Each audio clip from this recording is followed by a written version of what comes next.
آج جتنا بھی میڈیا کے یہ بدبخت لوگ، یہ غیروں کے ٹکڑوں پہ پلنے والے، یہ غیروں کے پیسوں پہ چلنے والے، یہ جتنی باتیں بھی آئیں، ہم نے کسی کی بات پہ کان نہیں دھرنا، ہم نے قرآن و حدیث کو سامنے رکھنا ہے۔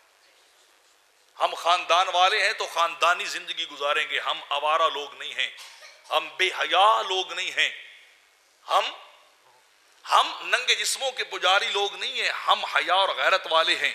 ہم تو محمد بن قاسم کے وارث ہیں، ہم خالد ابن ولید جیسے کمانڈروں کے وارث ہیں، ہم عمر فاروق جیسوں کے ماننے والے ہیں، صدیق اکبر جیسوں کے نقش قدم پہ چلنے والے ہیں، ہم محمد عربی کے غلام ہیں۔ ہمیں کسی شیطانی جنڈے کی ضرورت نہیں، ہمیں کسی شیطانی تعلیم کی ضرورت نہیں ہے، ہمارے لیے محمدی تعلیم اور رحمانی تعلیم ہی کافی ہے۔ اور میں آخری حدیث بیان کر کے اختتام کی طرف آ رہا ہوں۔ میرے آقا فرماتے ہیں کسی بھی آدمی کی بربادی کے لیے گناہ کافی ہے، اتنا جرم ہی کسی کے لیے کافی ہے کہ وہ بندہ ان لوگوں کو ضائع کر دے جن کا وہ ذمہ دار تھا۔ کسی بندے کی بربادی کے لیے یہ کافی ہے، جو اس کی نگرانی میں تھے وہ ان کو ضائع کر دے۔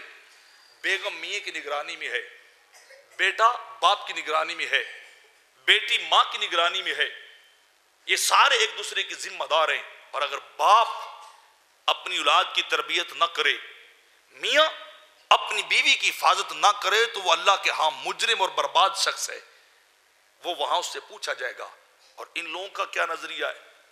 یہ چاہتے کیا، میں بار بار رپیٹ کلمات اس لیے کر رہا ہوں کہ یہ بات ذہن کے اندر بیٹھ جائے کہ ایک بہت بڑا فتنہ دوڑا آ رہا ہے ہماری طرف، عورت کی آزادی، عورت مارچ کے نام پہ، کہ وہ ہمیں برباد کرنا چاہتے ہیں۔ اور جب تک ہم اللہ کے بن کے رہیں گے، میرے آقا کے بن کے رہیں گے، زمانے کا کوئی فتنہ ہمارا کچھ نہیں بگاڑ سکتا۔